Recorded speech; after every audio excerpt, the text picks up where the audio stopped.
हमारा एहसान नाम भूले मालदीव, पड़ोसी मुल्क ने बढ़ाया दोस्ती का हाथ, तो विदेश मंत्री जयशंकर ने दिया दो टूक जवाब। भारत विरोधी बयान देने वाले मालदीव के नेताओं को अपनी गलती का एहसास होने लगा है। पिछले कुछ दिनों पहले मालदीव के विदेश मंत्री जमीर ने कहा था कि जो हुआ वह सरकार का विचार नहीं है और हमारा मानना है कि ऐसा नहीं किया जाना चाहिए।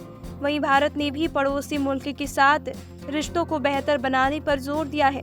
विदेश मंत्री एस जयशंकर ने गुरुवार को कहा कि दोनों देशों के बीच संबंध आपसी हितों और पारस्परिक संवेदनशीलता पर आधारित है।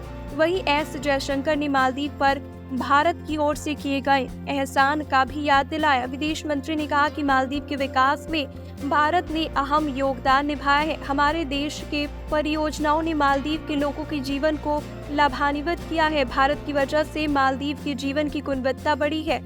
भारत दौरे पर आए मालदीव के विदेश मंत्री मूसा जमीर के साथ विदेश मंत्री एस जयशंकर ने दोनों देशों को रिश्तों के बेहतर बनाने के लिए प्रतिनिधिमंडल स्तर की वार्ता की।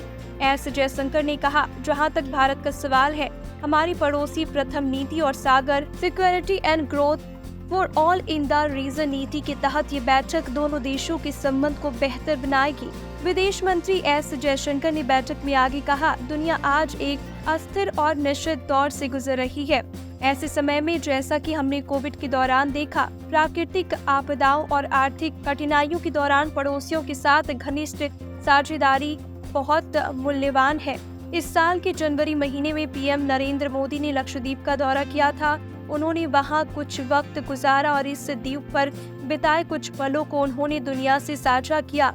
इसके बाद कई लोगों ने लक्षद्वीप की खूबसूरती की तुलना मालदीव से किया। ये बात मालदीव सरकार के कुछ मंत्रियों को बुरा लगी। उन्होंने भारत विरोधी टिप्पणी की। मालदीव के युवा अधिकारिता, सूचना और कला मंत्रालय में डिप्टी मंत्री मरियम सियूना ने पीएम मोदी को लेकर आपत्तिजनक टिप्पणी की। सांसद जाहिद रमीज सहित मालदीव के अन्य अधिकारियों ने सोशल मीडिया पर तस्वीरों के वायरल होने के बाद पीएम मोदी पर लक्षद्वीप यात्रा का मजाक उड़ाया। मालदीव के नेताओं की ऐसी बयानबाजी की वजह से दोनों के रिश्ते में खटास पैदा हो गई।